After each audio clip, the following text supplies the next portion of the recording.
estaria conosco, estará conosco, até a consumação dos séculos. E a Bíblia diz que Ele nos guiará a toda verdade. O Espírito Santo, Ele não compactua com o erro de ninguém, Ele não compactua com mentira, com pecado encoberto. Nós falávamos ainda há pouco no intervalo que quando Israel começou a sofrer as consequências do erro, do pecado, o seu líder, o homem espiritual que tinha a presença do Espírito Santo na vida dele, chamado Josué, o que ele fez? Foi orar. Ele desceu na casa do oleiro, ele foi falar com o Senhor, e o Senhor falou: olha, levanta cedo, santifica o povo, porque tem anátema, tem pecado no meio do povo de Israel, tem pecado escondido no arraial, e Deus ia revelar o pecado. E no entanto que Deus revelou, passaram todas as tribos, todas as famílias, no entanto que chegou até Acã e o pecado foi revelado. O pecado foi revelado, por quê? Porque o Espírito Santo estava tendo uma ação direta na igreja. O povo acha que a ação direta do Espírito Santo é pular, é rodar, é falar em línguas. E não é, irmãos. Avivamento é dar vida ao que está morto. Avivamento é colocar em movimento aquilo que está parado, estacionado, inerte. E nós estamos aqui não é para colocar dúvida na mente de ninguém, nem para levar dissensão, pelo contrário. Para que através dessa palavra humilde que nós estamos trazendo aqui para os irmãos possam se despertar para esse evangelho verdadeiro que é urgente. Jesus está voltando. Jesus está voltando, e se nós não ficarmos apercebidos, nós vamos ser engodados por falsos profetas, nós vamos ser contaminados por doutrinas demoníacas, e quando nós acordarmos, nós estamos como uma noiva imprudente que dorme, com a lamparina já se apagando ou apagada, e sem um pingo de azeite na botija. E quando chegar a hora, aí vai ser tarde demais, né? Então que nós venhamos nos despertar para a palavra de Deus, para a busca na oração, para que quando vier um demônio transfigurado em anjo de luz, transfigurado em bom moço, vier daquele abraço: meu pastor, estou contigo até o final. Cuidado, cuidado. Quando vier daquele abraço caloroso e falar: ó, estou contigo e não abro. Esses são os primeiros a nos trair. São os primeiros. Nós costumamos dizer que aqueles que chegam fazendo muita promessa são os primeiros a ir embora. Mas aquele que chega sem perspectiva nenhuma, desacreditado, é o que lá na frente vai se tornar coluna da obra de Deus. Pessoas, nós temos aqui, estávamos falando ainda há pouco com o pastor Alexandre, o pastor Carlos, ele estava comentando, né? Pessoas que chegam desacreditadas, desmotivadas, chegam arrasadas, com a vida destruída, pastores. Na verdade, são as que se tornam homens e mulheres de Deus, colunas da igreja. Pessoas que nós podemos ali, que podem nos ombrear, nos ladear na obra, nós podemos contar, na nossa ausência, como Paulo disse a Timóteo, nós vamos saber que ele seria como se nós estivéssemos ali, né? Agora, essas pessoas que chegam fazendo um mundo de promessas, prometendo para a igreja, prometendo para o povo, prometendo para o pastor, são pessoas que são como o Evangelho, o livro de Tiago nos diz: nuvens sem água, né? Trovejam, fazem barulho, mas não cai um pingo d'água. Não permanece. Então, pelos seus frutos, vocês vão conhecer. Acautelai-vos dos falsos profetas, para que nós não venhamos ser enredados nesses laços de mentira, de podridão que tem permeado, e não só Bertioga, mas o mundo, né, irmãos? Porque, infelizmente, é já a última hora. Felizmente para nós, infelizmente para alguns, né? Pastor Alexandre? O tema aqui é o seguinte: a gente não está aqui para julgar, mas tem um porém, pastores. A palavra de Deus nos dá o direito de julgar, sim. Nós julgaremos o mundo e até os anjos. Nós temos que discernir com relação às coisas concernentes à igreja. E o que nós estamos debatendo aqui não é juízo condenatório. Amém? Nós não estamos condenando ninguém. De maneira muito alguma. pelo contrário. É um alerta para que o juízo de Deus não venha sobre a vida de algumas pessoas. Verdade. E além disso, hoje nós temos, como o pastor foi perfeito na sua análise, quando ele fala que nós estamos na última hora. E a Bíblia fala lá em Hebreus capítulo 12, no versículo 14, que sem santidade ninguém verá Deus. Ninguém verá Deus. Verdade. É tempo de santidade na igreja. Não é verdade? Pastores, o diabo tem lutado astutamente para derrubar a igreja. Eu estava falando esses dias até com o pastor Carlos, falei no nosso grupo, né, que numa visão que Deus me deu com relação à oferta, por exemplo, que o diabo tem feito hoje uma bagunça tão grande na mente das pessoas, através de falsos profetas, que pregam essa teologia, essa famigerada teologia da prosperidade, E aí postam no Facebook foto de A, de B, de C, de D, todos conhecem quais são os pastores, não estamos aqui para apontar o dedo, mas quando se vê os comentários, eles não estão falando daqueles pastores, eles estão falando de todos os pastores, como se todas as igrejas pregassem a mesma teologia, como se todas as igrejas tivessem a vontade de enriquecer de uma forma ilícita, entendeu? Como se todos nós fôssemos ladrões, mentirosos, que estamos enganando o povo, usando do direito de usurpar da fé, de cobrar pela fé, sendo que temos ministérios sérios, que vivem e pregam a verdade, pastores que vivem uma vida abnegada, que trabalham fora e sustentam o ministério. Então, eu tomei até uma decisão, pastores, postei isso ontem no Facebook, que eu não compartilho mais crítica com relação a essas igrejas que praticam a teologia da prosperidade. Não porque eu compactue, mas para que não venhamos dar ocasião ao diabo, para o diabo não ficar apontando todos os pastores. Porque qual é a vontade do diabo? É paralisar a obra de Deus. E sem a oferta, a obra é paralisada. Porque como nós vamos abrir novas igrejas? Como nós vamos manter a própria igreja? Como nós vamos ajudar o missionário lá no campo? Como enviaremos missionários para pregar o evangelho em outros países? Como faremos a obra social da igreja sem recursos? E o diabo tem lutado para secar a fonte de sustento da igreja, que são as ofertas, os dízimos, fazendo com que as pessoas olhem com maus olhos todos os pastores. Então nós temos que lutar contra isso, sim, porque senão o evangelho ficará paralisado. Outra coisa, nós estamos aqui num propósito muito forte. O propósito dessa união de pastores aqui é nós ganharmos almas. E temos visto que o diabo tem infiltrado pessoas para tentar tirar a nossa visão. O azar do diabo é que aqui tem homem de oração. E aí ele se arrebenta.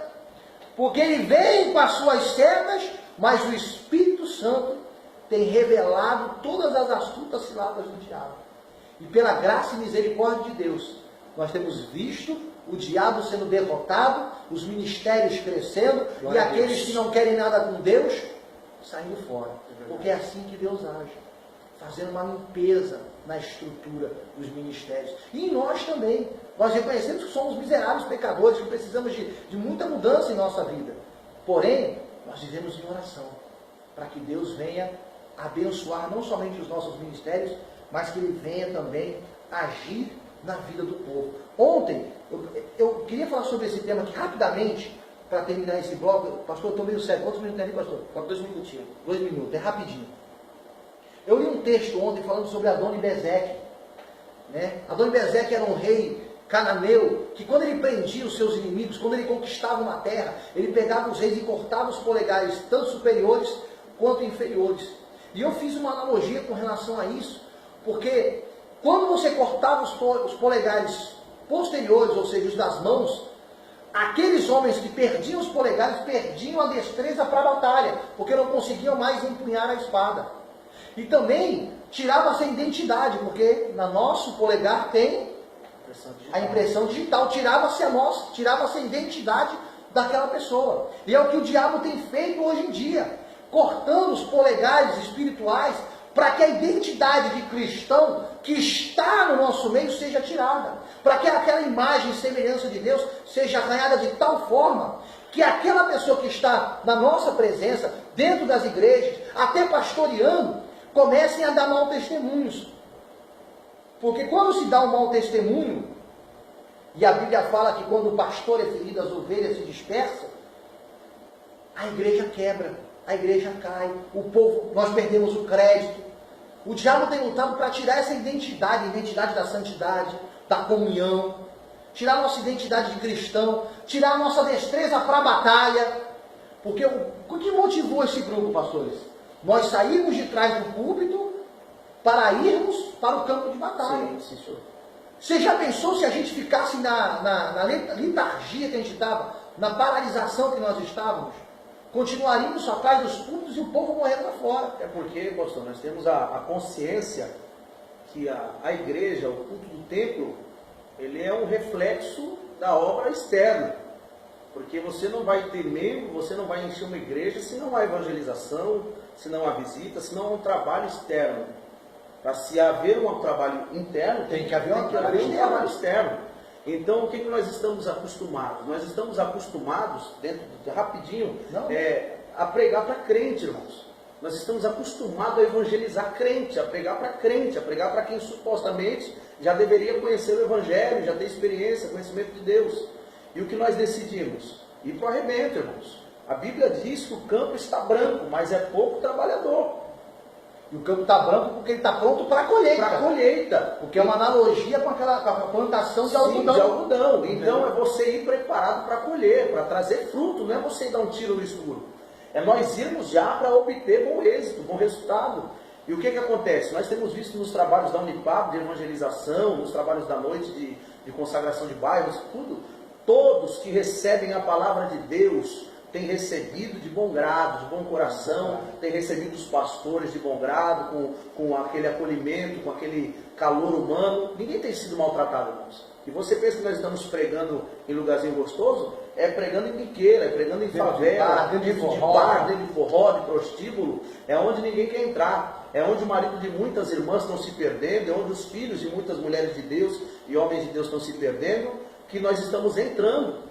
Aí vão dizer, os pastores são rebeldes, esses pastores isso, esses pastores aquilo, as igrejas... Só que os que criticam, não estamos falando mal de ninguém, mas é um do modo geral. Às vezes muitos que criticam deveriam fazer e não fizeram. E quando surge um para fazer, se levantam para tentar barrar. Porque na verdade, pastor, aquele que não faz, não gosta de quem faz. Porque aquele que faz mostra para aquele que não faz a sua inoperância. Qual era o papel do Sinédrio? Não era manter o povo em comunhão com Deus, que era uma reunião de 70 anciãos líderes do povo judeu, no qual tinha o principal. A obrigação daquele povo não era manter o povo em comunhão, em contato com Deus. A obrigação virou algo político. Virou algo político, e quando Jesus aparece pregando a palavra que eles já conheciam, que Jesus não veio inovar nada, Jesus não veio trazer nenhuma novidade. Jesus veio pregando a palavra que já era para eles estarem pautados e vivendo nela. Só que Jesus pregava como quem tem autoridade. A diferença era na autoridade. Glória a Deus. Porque sobre Jesus tinha um Espírito Santo. Mas aí está o segredo, que Satanás se transfigura em anjo de luz. Porque o Satanás vai se transfigurar em um anjo de luz para evangelizar, para nas biqueiras arrancar o que é dele. De maneira nenhuma, ele vai entrar na igreja. Ele vai ter aquela aparência de piedade, mas negando a eficácia da verdade. Sim, é por isso que aí nós vamos o quê? Aí as pessoas que estão nos assistindo vão ter a obrigação de definir quem é de Deus e quem não é de Deus. E isso não vai ser, pastores, pela oratória. Não. Isso não vai ser pelo milésimo. Porque o diabo deve pregar bonito, hein?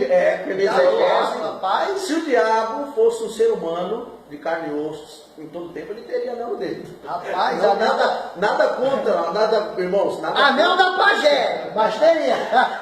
Nada contra a formação. Da pajé não, da cor de sargento. Nada contra o anel em si, mas no sentido de que seria gabaritado, no entanto que é. Quando nós vemos em Mateus capítulo 3, no capítulo 4, melhor dizendo, da tentação de Jesus, não é isso? É isso. Capítulo 4. Quando Jesus foi levado pelo Espírito ao deserto para ser preparado, Satanás foi desafiar ele com o quê? Com a palavra. Com a palavra. Agora, se Jesus é um crente neófito, o que acontece? Tomava pau. Tomava uma surra. Tomava uma surra. E nós não estaria aqui. E nós estávamos na roça. E qual é a diferença? Hoje eu passei com a minha esposa aqui. Se eu moro aqui, você sabe do que eu estou falando. Nesta rua tem uma testemunha de Jeová. Vamos falar, irmão, vou falar. Nesta rua tem uma igreja testemunha de Jeová. E minha cunhada fala que não é para fazer assim, porque assim é crente de cabeça para baixo. É assim, as perninhas balançando. Cheia a igreja, cheia. Por quê? Porque eles estão todos os dias na rua evangelizando. A igreja está, cheia. E nós aqui, cheios de espiritualidade, cheios de conhecimento, gordinho, cheio de palavra, parado. Enquanto os testemunhos de Jeová, os novos estão na rua, arrebanhando, desculpe, irmão, pro inferno. O bloco está muito bom, agora vamos para o próximo bloco aí, vai arrebentar. Amém. Vamos continuar com o tema. Deus abençoe.